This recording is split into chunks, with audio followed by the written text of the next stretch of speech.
All right, I think we can get it started. Thanks everybody for coming. My name is Linda. Lorenzo and I are your academic coordinators this year. And today is our last workshop of 2020, but we will keep running the R series throughout the year, so keep tuned. Today we have Yuka from GSC, and she will give us a beginner-friendly introduction to our workshop. Thanks for coming, Yuka. Thanks for having me.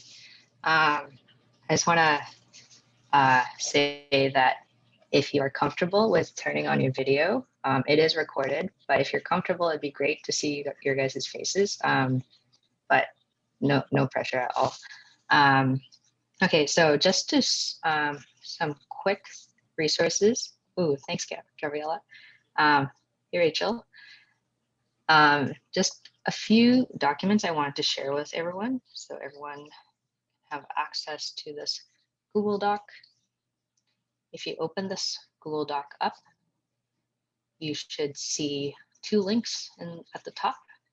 So the first link is the link to the lesson. So this is what I'll be covering today.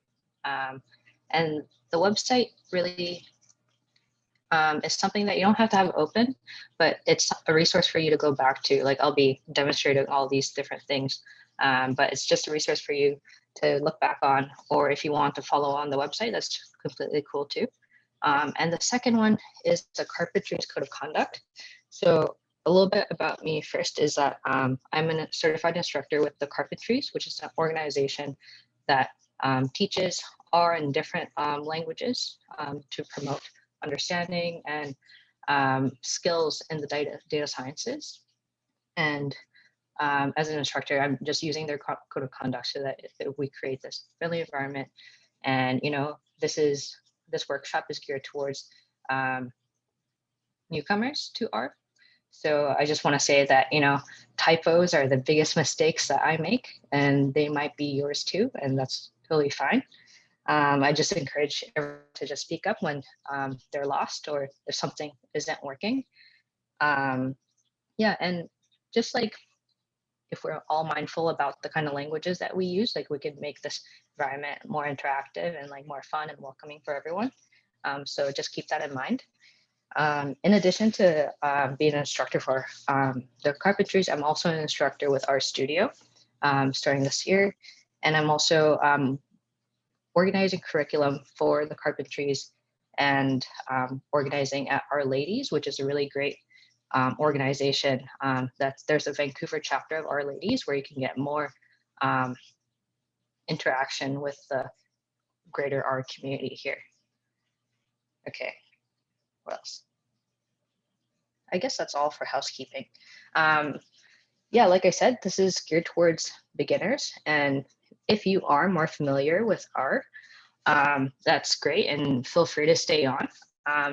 And I might just ask that for those who are more comfortable with R, if you see a question from someone and you can answer it, go for it. Just answer that question. And yeah, feel free to step in. Like today, like my role is kind of like an instructor, but honestly, like we're all learning together. So just keep that in mind. If you can help, please do. Yeah, so if you have the website open, you can feel free to follow there, but I will share my screen so I can share this picture with you that I really enjoy. 1 second. Okay, can everyone see my screen there? Yeah, cool.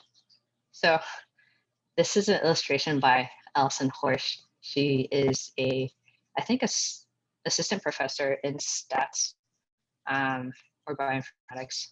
I don't quite remember, but she creates these really cute illustrations for people who are learning R. So, this is your timeline and how much you think you know about R. And, in the beginning, it's really intimidating. And as you get used to things, things will start looking up. But then all of a sudden, maybe you might run into a bug that you can't quite fix, and you might, feel a little demoralized later. But you'll get back up, and then you'll join the bigger art stats community, and then mind will be blown, and you'll realize there's so many things about R that you don't know. And I would say I'm like, my mind is being blown and I'm kind of over here just like enjoying the bigger R community and just learning about all the new things that's coming out. And like R is an open community and like the packages are continually being updated. So there's always something new to learn. Like no one is really an expert unless you work at RStudio and you're like one of the developers. But I'd say like, you know, you're always going to be learning something new in R. Yeah, so before I get started with everything, if you can have the Google Docs open, I just want to gauge where everyone's at with their R experience. So if you could introduce yourself, and I also would love to get to know you guys. So if you see this spot, introduce yourself, name, pronoun, something that you're proud of today. It could be like you woke up on time, you made it to your lecture. That's something you should be proud of. And then your comfort level with R. I'm scaling this between 1 through 5. So feel free to add. I think everyone should have editing privileges. Cool.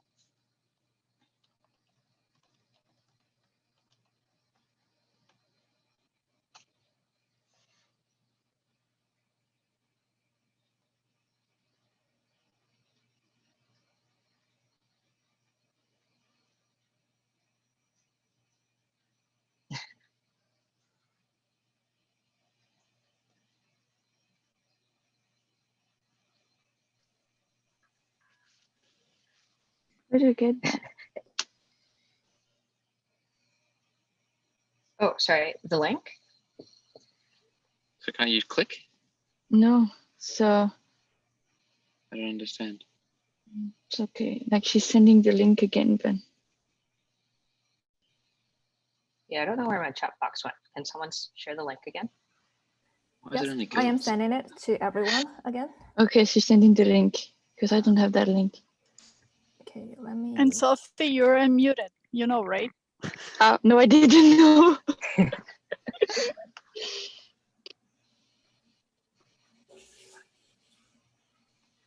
No, it's good that you're unmuted. Otherwise, we wouldn't know that you didn't have access.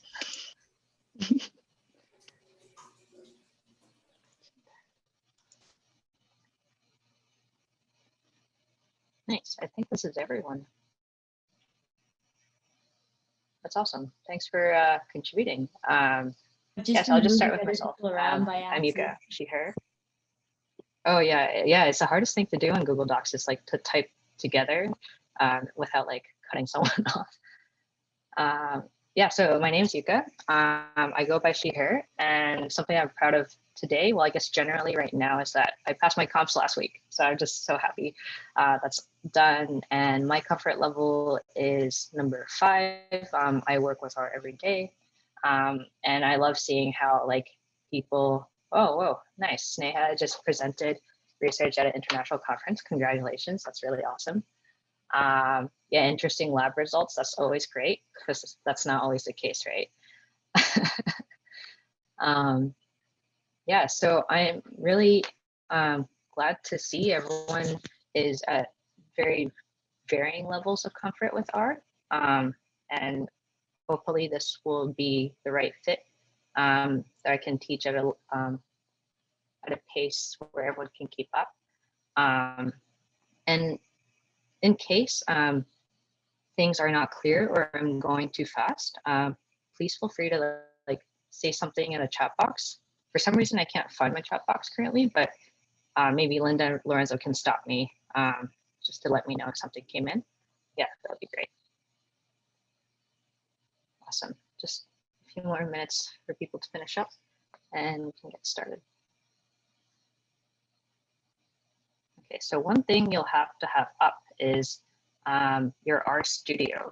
So did everyone download RStudio and R before this workshop?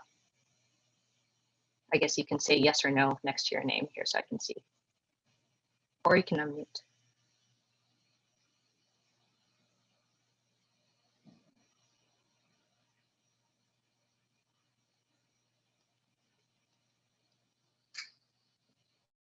Awesome.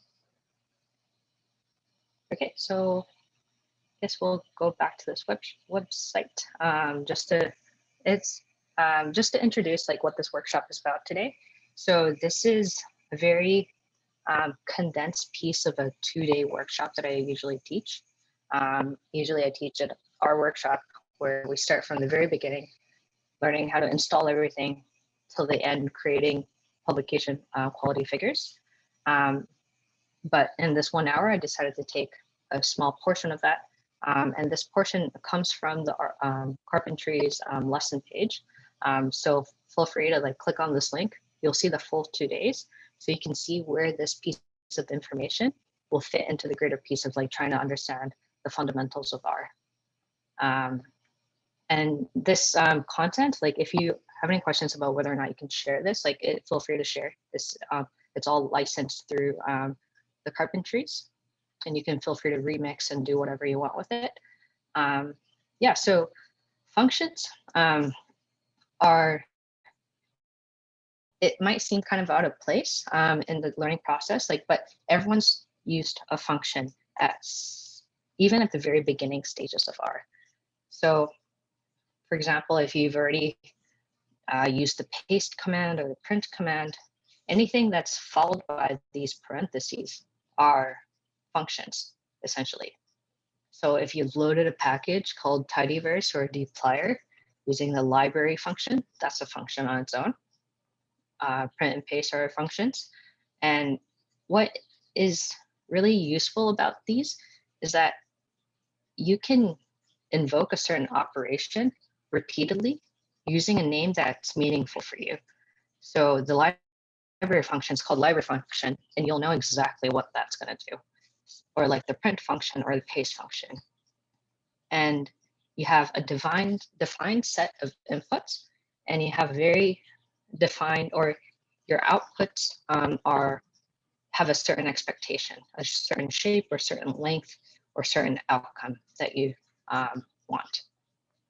And sometimes you don't have a function that will do the operation that you want. So sometimes you're kind of like, jerry-rigging a couple functions together, and you have to do this constantly over and over and over. And that becomes very less efficient in terms of coding, because people who program and code, I'd say, are smart but lazy, in the sense that, we want to be as efficient as possible. We want to do everything shorthand as possible. So what if you can create your own function to do the operation that you yourself use all the time?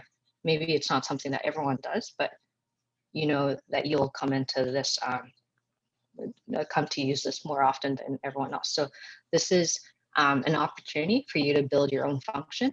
And so this workshop is going to be around trying to create a custom function. I'm sorry to interrupt Yuka. Yeah. Somebody asked about whether we could post the Carpentries link to everyone.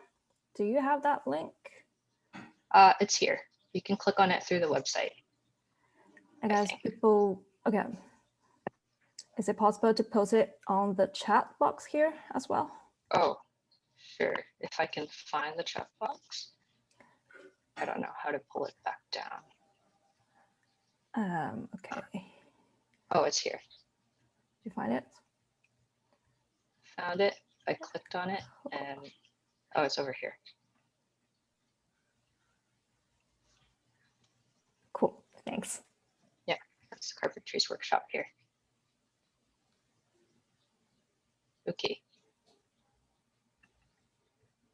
All right. So, one thing I want to mention is that, it might be intimidating to call yourself like a computer programmer, but if you've written a function, you're a legitimate computer programmer. So I'm hoping by the end of this 1 hour, you guys can now all like proudly call yourselves a computer programmer. Yeah, so let's open up RStudio. Should look something like this.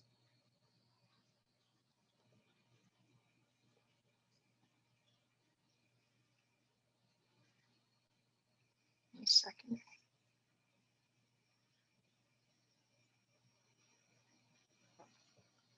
Okay, so if you have 3 windows up, that's okay.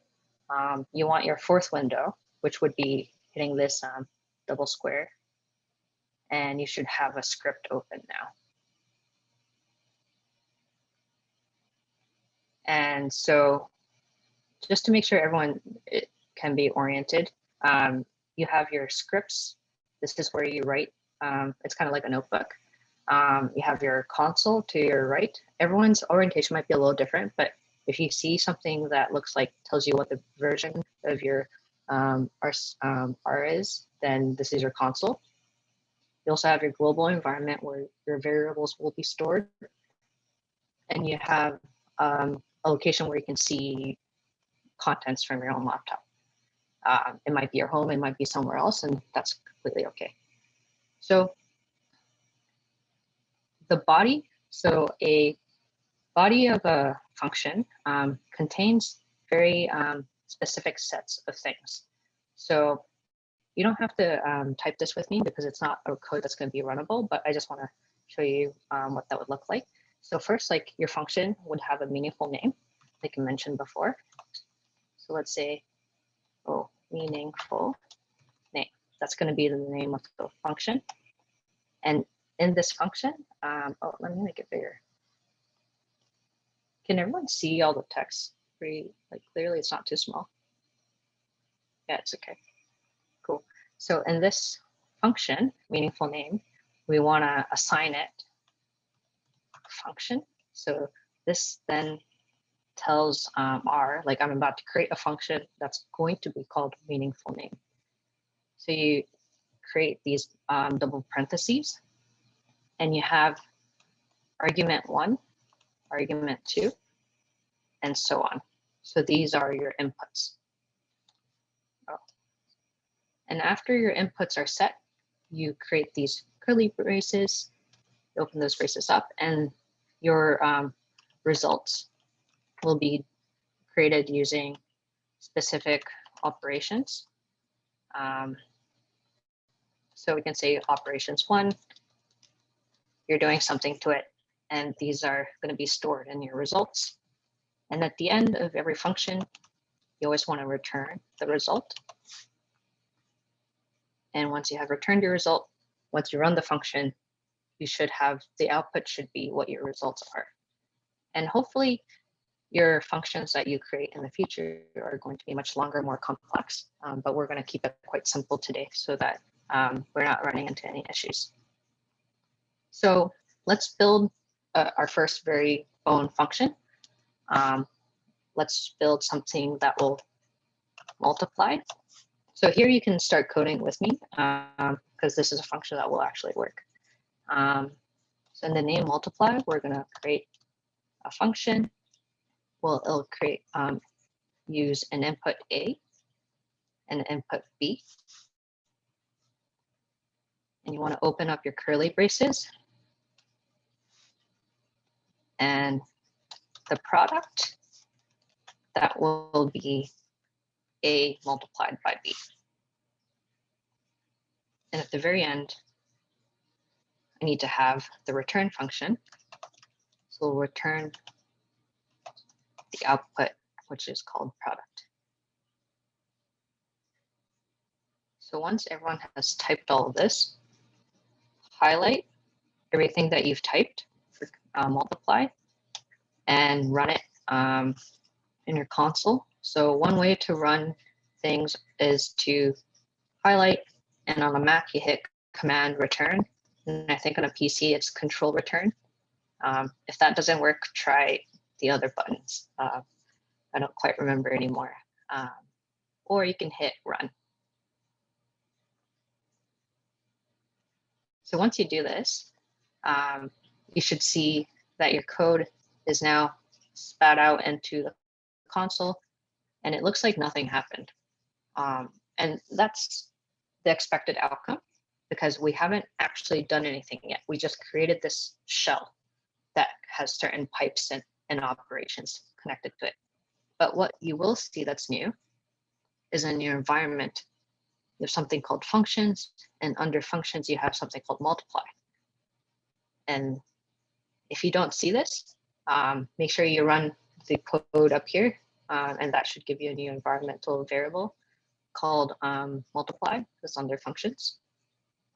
So first thing you should always do is to control and do something that you know what the exact output should be, or you can at least guess what the output should be.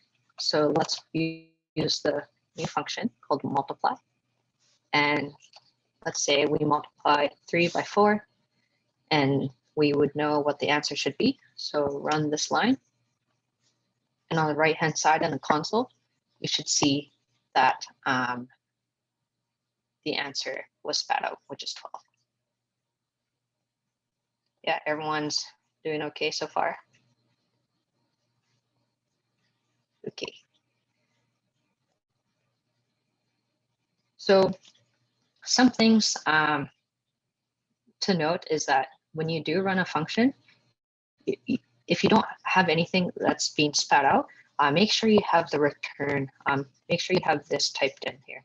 The return output, if you don't have this, it will just kind of disappear into thin space and nothing will happen. So make sure you always have the return function at the very end within your function, for lack of a better word. Yeah. So you've got multiply function A, B, but the function, is that just a word that means anything until with the curly brackets you specify what it's doing? This word here. So like until, so if you have function AB could mean anything until you write in the curly brackets product A times B. Like you could change function AB to be like A plus B times C, but it would still be AB. Yeah, so that's a good question. So this A and B are quite specific actually. So these are going to be variables that are only available within this function.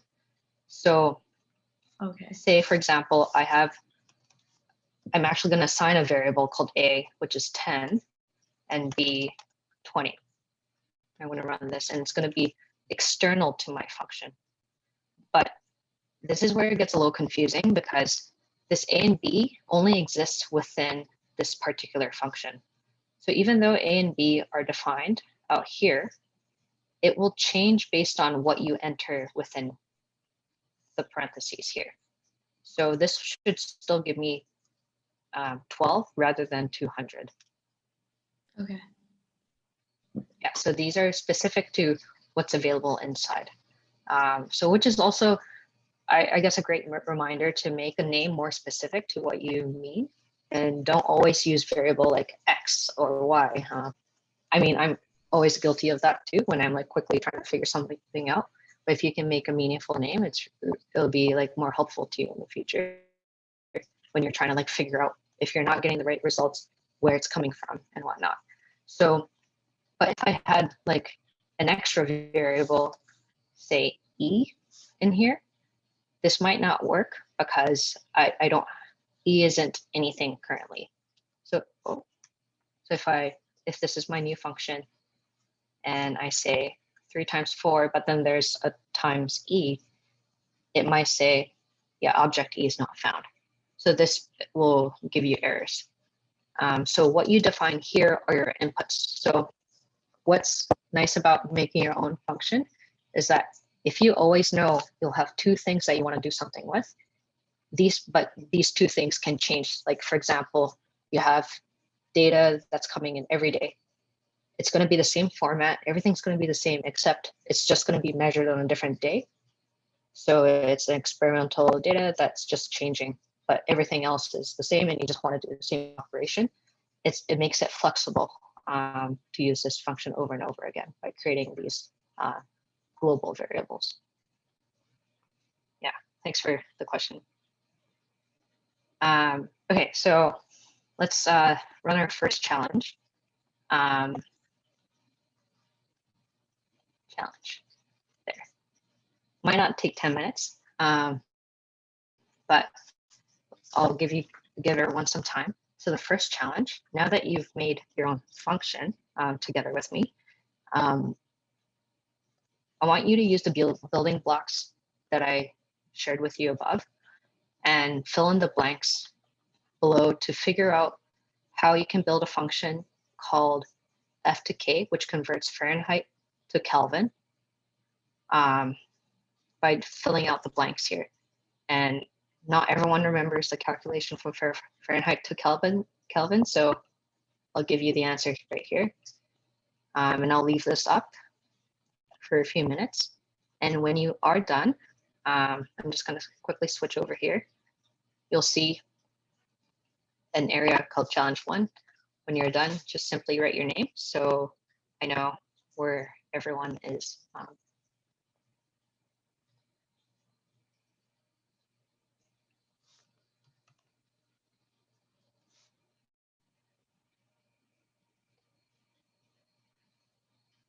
And this is the times that I wish that Zoom had a built-in elevator music button, so we can have some entertainment while we're silently coding.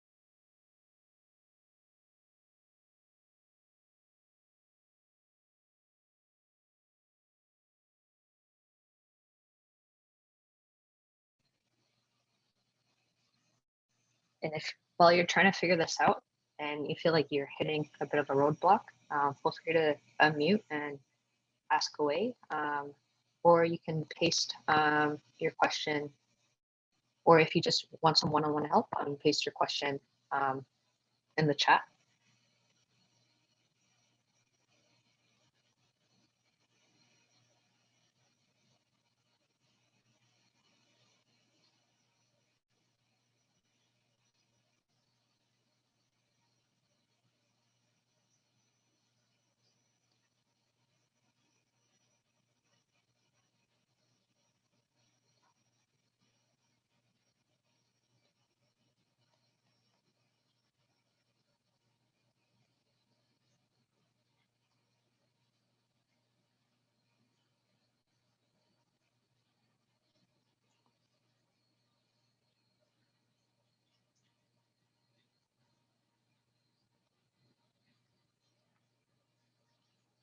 And again, once you're done, type in your name in the Google Doc so I can see how far everyone has gone.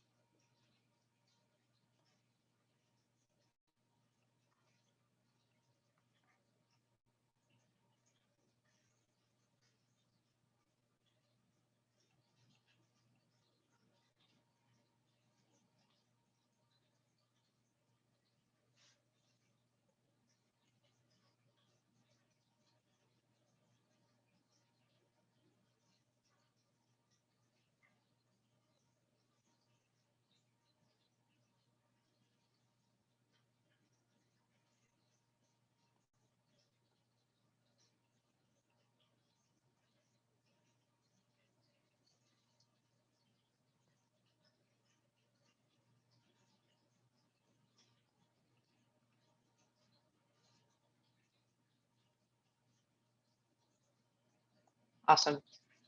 Looks like your answers are all coming in. Does anyone still want a minute or two?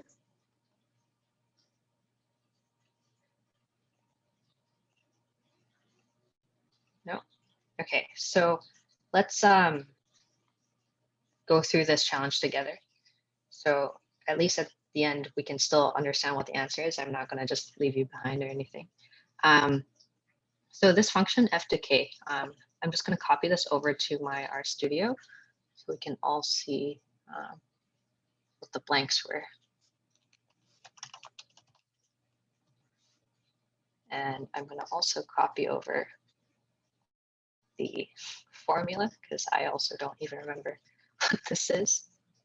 Okay, so this challenge formula is here. Okay.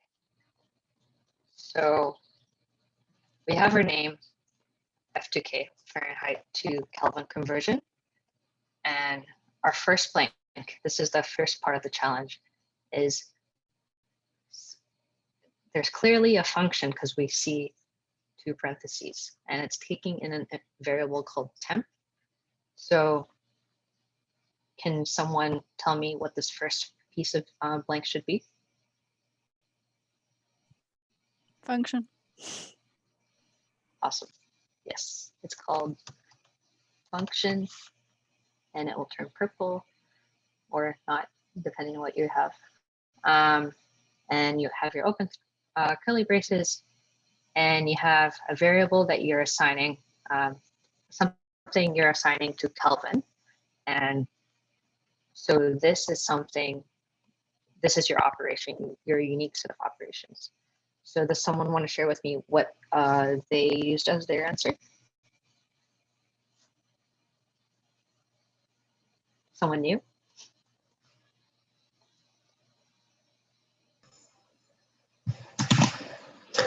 Sure. I did my function and I put F in instead of temp.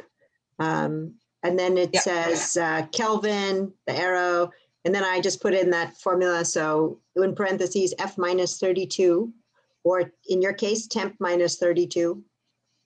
Temp minus 32 within parentheses, multiply that by 5/9 and add 273.15. Awesome. And then you can have someone do the next line, or I can. Yeah, I'll you be can finish it. Okay. What's the next then one? It's return. You want to return Kelvin at the end. So return Kelvin, close your curly bracket. Awesome. And then to run something, you would just do your F to K once it recognizes that's a function. Then just F to K, and then put in parentheses what your initial temp is. It can be any number you want. Try 0. Try 32. 0. 32 will give 32? you an answer you know. Yeah, run that. There you go. Awesome. Thank you so much. It's the first function I ever wrote. I'm so excited. All right, I'll be quiet now. Now you're a programmer. Exactly. Awesome. Yeah, that's awesome. So does anyone have any questions about how this was run before we move on?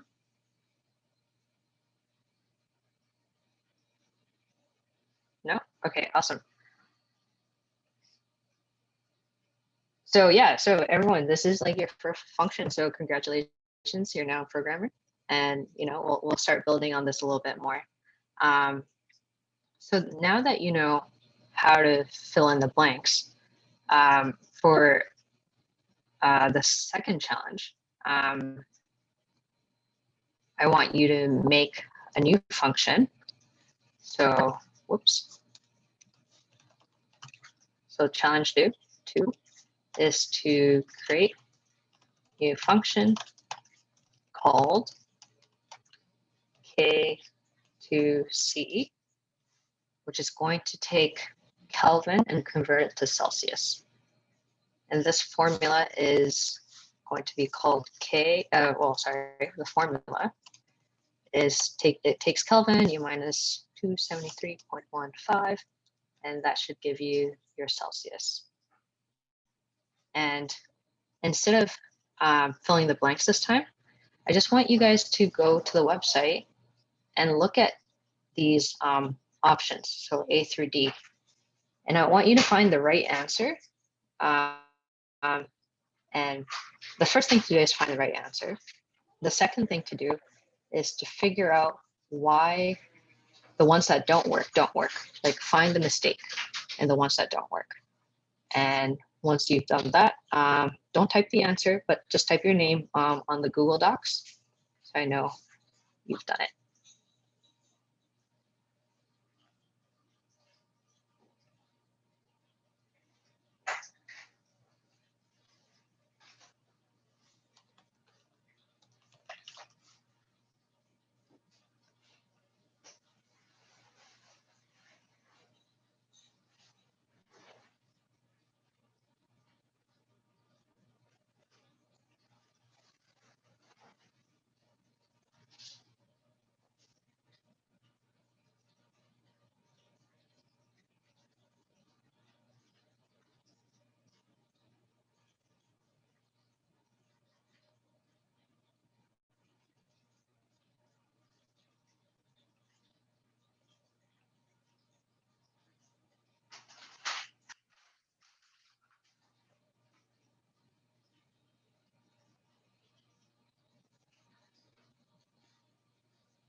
Yuka, did you share this page to people as well?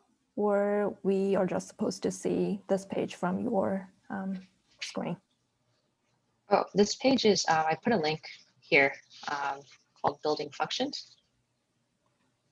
But Okay. I can also put something in the chat. Yeah, that would be great. If I can. The chat for it to come back.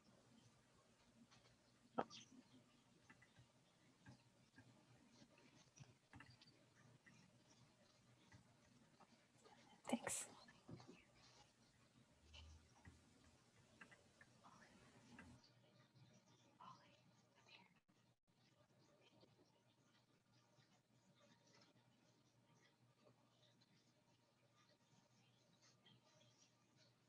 Okay, so it looks like the majority of people have gone through this whole thing.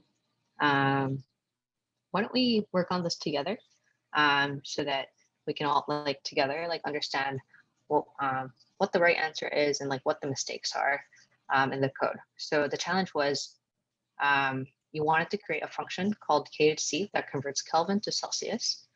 And first thing we wanted to do was find the right answer. But instead of doing that, let's just go through like A through D and like go step by step, like what's going on. So for option A, is someone brave enough to chime in to share what they thought about A, whether or not it was the right answer, and if not, what the mistakes were? For me, it's working. Yep. It's working. Is it working for everyone? I did not test, but from whatever's written in there, I think it should work. You have the Okay. argument called temp, and then temp is also in the operation, and you're returning the value of Celsius, which is the result from the operation that you just did, temp minus 273.15. I Great. think the only thing Yeah. with this one is that there's the brackets in the variable, which I don't know if that would work or not. Yeah, nice catch, Rachel. Sorry, I thought I had forgotten the answer myself, but yes, I didn't see the mistake there. But yeah, great. Oh, I see. You see this parentheses here? Yeah, I tricked myself. Yeah, this would have thrown an error if you were to run this code. It would tell you it doesn't recognize a function named K/C. Yeah, so good eye. Wait, doesn't that just change the name of because that would be a name like any other, wouldn't it? It's just you change the name of your function.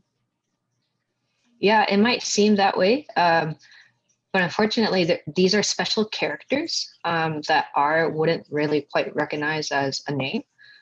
So there are some restrictions to what functions could be. So yeah, let me copy and paste this into here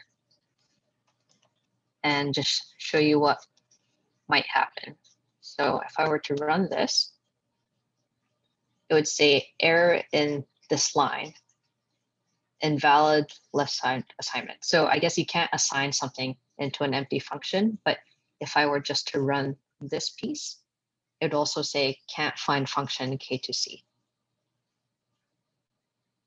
Yeah, that's a good point. Like these are not recognized as characters. These are special characters that are reserved for certain things. So yeah, this would throw an error. Thanks for asking. How about the next one?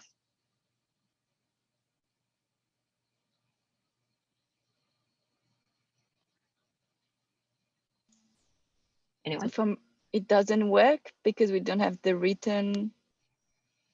So it doesn't know what it has to return.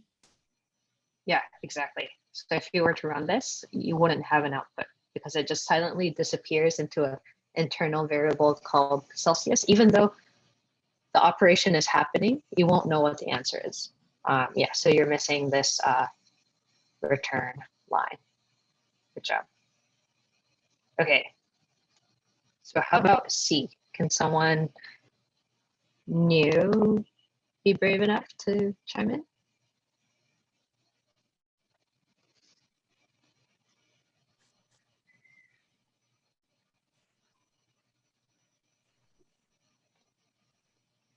Yes, this command worked for me.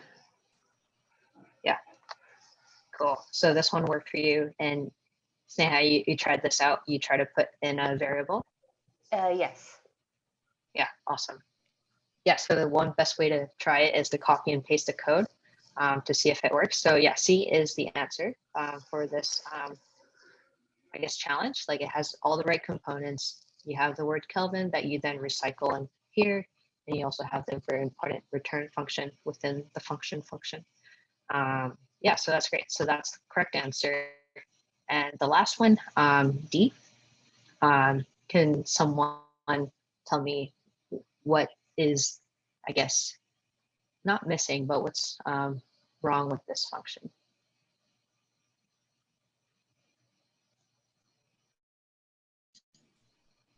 There's no Kelvin. There's like temp, but you have a function Kelvin. No? Yeah, exactly. Yeah, so here I'm using a variable called Kelvin, but within this function, there is no such thing as Kelvin. So I wouldn't know what to do. It's like that variable, like I was trying to multiply A, B, and E. It's like that E, it's nowhere to be found. Yeah, so that's exactly it. Thank you. Okay, cool. So now that we've like figured out like what are the little pieces that are like that make a function important and what make functions run correctly, let's build a new function. So first off, what you guys want to do is to copy and paste the correct one. So grab option C and paste it to your console and run it so it's in your environment. So you can see it here.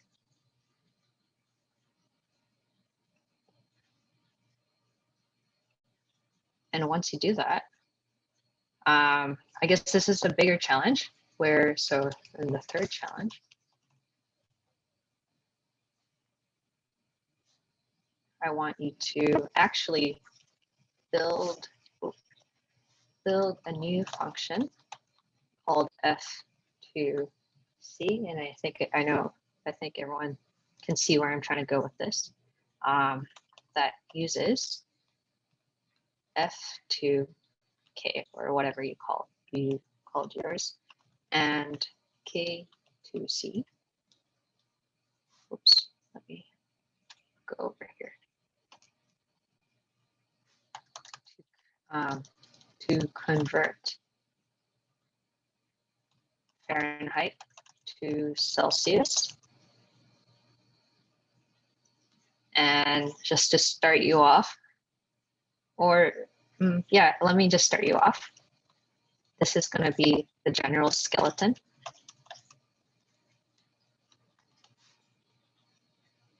I know it's not very helpful, but that's all I'm going to give you. And there's only like 2 rules. One is to use this function that you made, and the other is to use this function. And once you've made your function, pick a number that makes sense to you and test it out to make sure it works. And I'll give everyone a few minutes. Oh, and again, like once you're done, like put down your name on the Google Doc so I can see.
Okay, I'm just gonna give everyone one more minute because I just realized that we're only 10 minutes away from 1. Yeah, this hour goes by so fast. So we'll take 1 more minute and we'll go over how this is done together.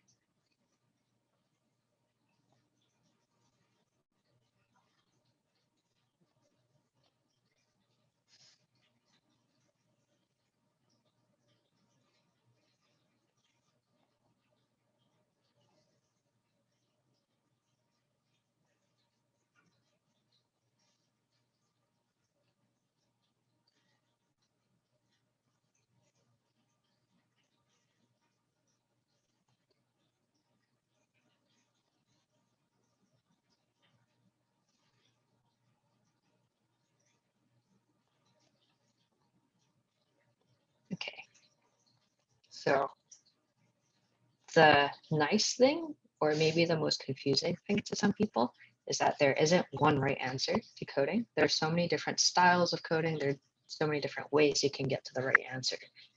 The important part is getting to the right answer, and the journey you take is just really a personal thing, like everyone's graduate degrees and PhDs and stuff. So anyways, so the rule is to use F to C and F to K and then to K to C to try to get this new function called Fahrenheit to Celsius, right? So one way of going about it, which might be maybe the most common way, but this is how I would first approach it, is to first use this F to K function. And I guess I have to have an input variable called, which I'm going to say temp. It's going to take the first temperature variable, which will be in Fahrenheit, right? And I will assign this to a variable called Kelvin.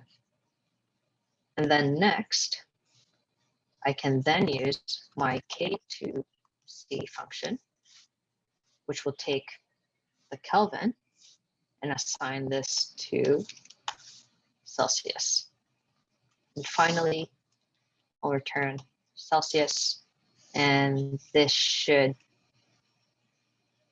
in theory, give me the answer that I want. So if I guess I only know 32 Fahrenheit being 0, this would work.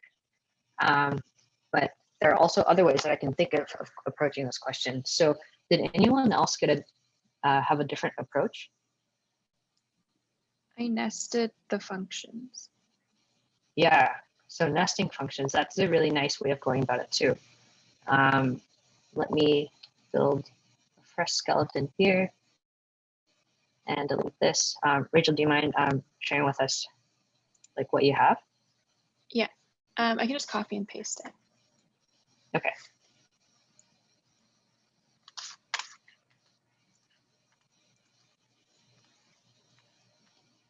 Nice. So I'm going to copy and paste it out here too. So yeah, so nesting functions, so functions within a function. So this is the first one that takes F to K. And instead of assigning it to an extra variable, what Rachel cleverly did was to just house that within another function, K to C, which will then just spit out her results and out, and will return this output. So this is a really quick way of going about it.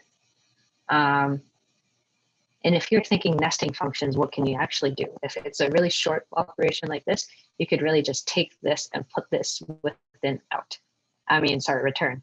And it would be a function within a function within a greater function.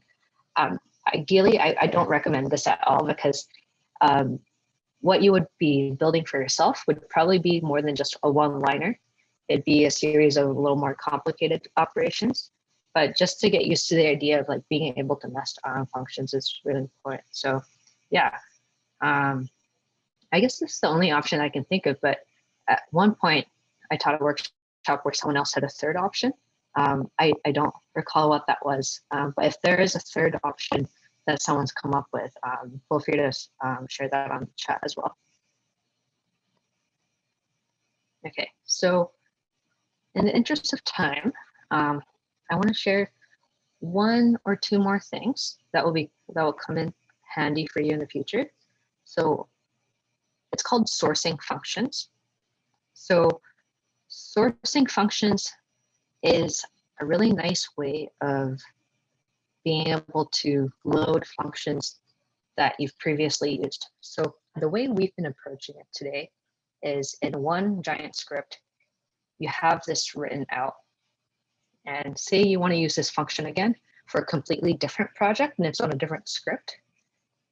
Like it's a bit of a hassle to have to type all these functions out, right? What if we can just load all the functions that we created in one go?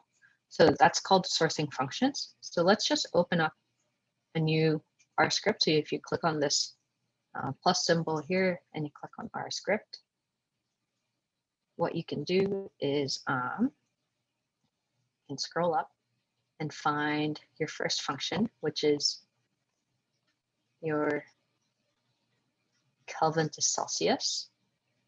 You can paste that there. And Fahrenheit to Celsius.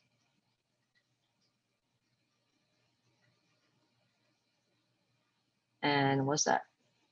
How many functions did we make? F to K, K to C, and F to C. So these guys. So I guess the easiest way is if you go on my website, just go down to the sourcing section. Here there's everything here. Just grab this, copy and paste that into a brand new R script. And it's currently called Untitled 1 or 2, whatever, however many you have open right now, and hit the floppy disk to save it. And I'll ask you, where do you want this saved?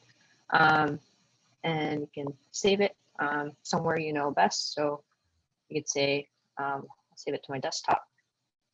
I'm going to say this is my temp functions. And I'm going to end this with .r to make it know that this is R script. And you should see this has a new name. Okay. So that's saved. You can close that now. And you can come back to what you were working on earlier. And let's say we have a brand new environment.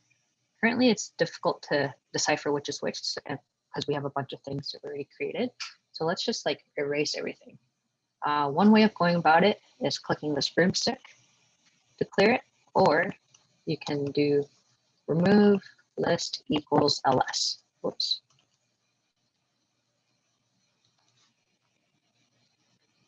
You can run that and everything should be gone. Or you can hit the broomstick. And so now if you check that your environment is completely empty, we can source our scripts. So what we could do is say source, open parentheses, and we have to type a path to where our script was, the thing that we saved.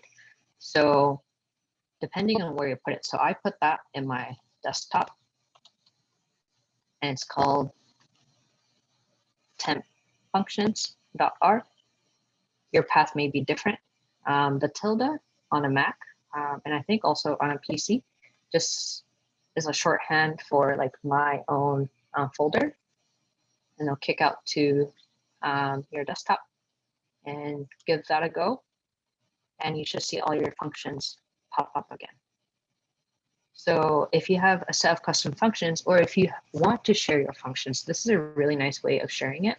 Save it into one clean script, and you can share that, and they can just source it without having to type word for word what you had. So I guess this hour is up. So it's so fast when it's an interactive workshop. But if you're interested to keep reading, there's much more to this content. So there are other real world applications that you can make using different data sets. So feel free to go to this website. It will be up indefinitely. So you can like challenge yourself to some of these examples here. And there's another challenge. And so like, I guess the end is that, you know, you guys are all programmers now. And so give yourself a pat on the back. You can, you know, call your parents, tell them you're a programmer now, whatever you want to do.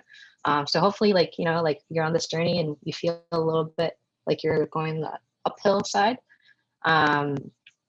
But yeah, I'm sorry, this was a very quick workshop. I wish we had more time, and, you know, hopefully I can just host another workshop and we can like pick up where we go on.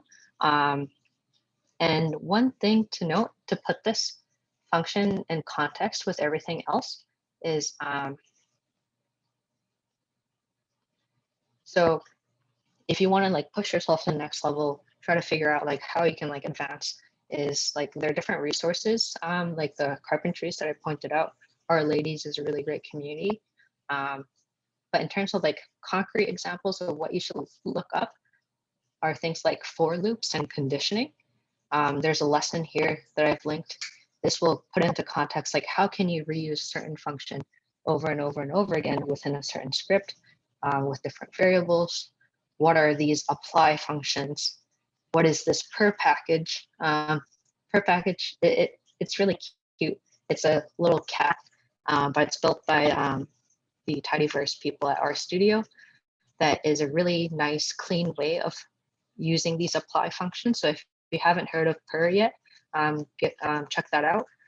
But yeah, so these are some things to look at moving forward. But I hope that even within this short time frame, you were able to at least learn something new. Stop sharing my screen. Yeah, but we have yeah, a question. Thanks so much for having me today. Yeah, we just have a quick question in the chat box. I just saw it. Sorry, we have another person. Can you share scripts from projects saved as RMD with assigned functions that you want to import into the next project? So RMD is a markdown document. So markdown documents are a little special in the sense that it renders into like a HTML or a PDF or a Word document. And so it has a certain set of designs that are extra to all the codes that we create. So, oh, you can source into an RMD. Yeah, sorry, I read the question wrong.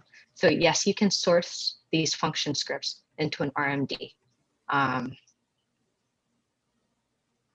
And use it in the next project. Yeah, you can use it in the next project. So as long as you know exactly where that path is to that function script, you can source it in any, like from anywhere, regardless of what project it's in. So RMDs are just a design, nice report for your R scripts, if that makes sense, if you use R markdowns. But the thing is with sourcing functions is that it always has to be within your code block for R. Thanks for answering my question. I think you might have interpreted my question the opposite way. Like I was just going through this workshop. I was making my own RMD with like annotations, and I nested the code into those like R blocks where I could just press the green play button and it would run. And I was wondering hypothetically if like I opened a separate Word, if I opened a separate document, a separate script or separate RMD, if I could import the functions that I put in this RMD that are like, maybe it would help if I shared my screen. Just like hypothetically, because a lot of my coworkers have given me RMDs and not scripts, and I was wondering like if I could. Oh, you want to source an RMD? Mm-hmm. Sorry. Oh, okay. Oh, no, it's okay. I think I interpreted it correctly the first run, and then I read it while I was just speaking, and I couldn't think. Well, yeah, so the tough thing about RMDs is that it's supposed to, RMDs are specific to making a report, and it's not just pure code. So there's some extra bits and pieces that aren't compatible when you're trying to source it into a script or even another R markdown. So if you are purely interested in using that specific function, I would suggest, I guess it's the only solution, is to save it as a .r script. Perfect. Thank And you you so can much. source the .r script in an RMD. Okay, that makes a lot of sense. Thank you so much.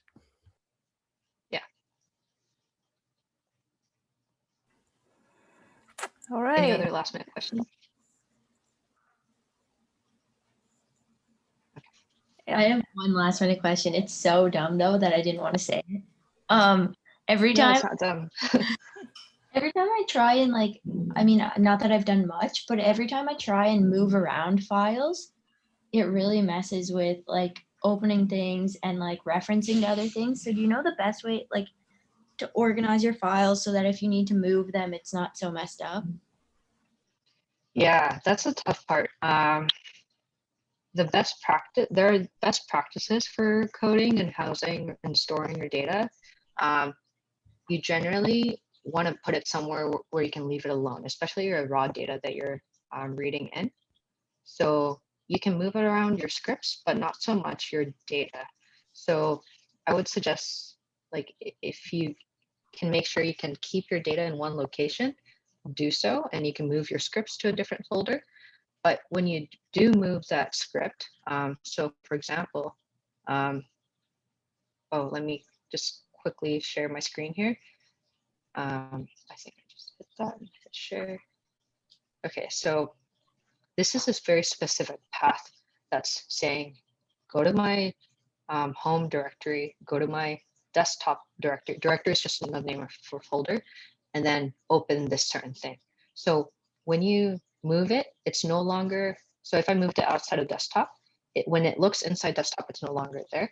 So scripts and like code takes everything so literally, and it can't keep up with things that you do outside of it. So you just have to make sure that if you do move your data, that you rename everything accordingly. Or if you can just keep your data put, that would be best too.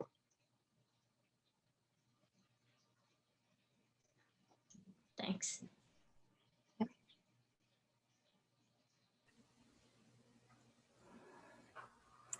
Okay, if no more questions, thanks, Yuka. It was a really great session, very informative, very interactive. And thanks everybody for coming.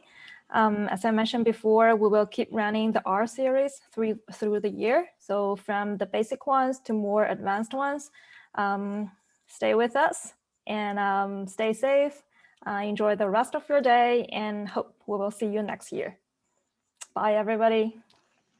Bye. Thanks. Thank Bye, you. guys. Thank you.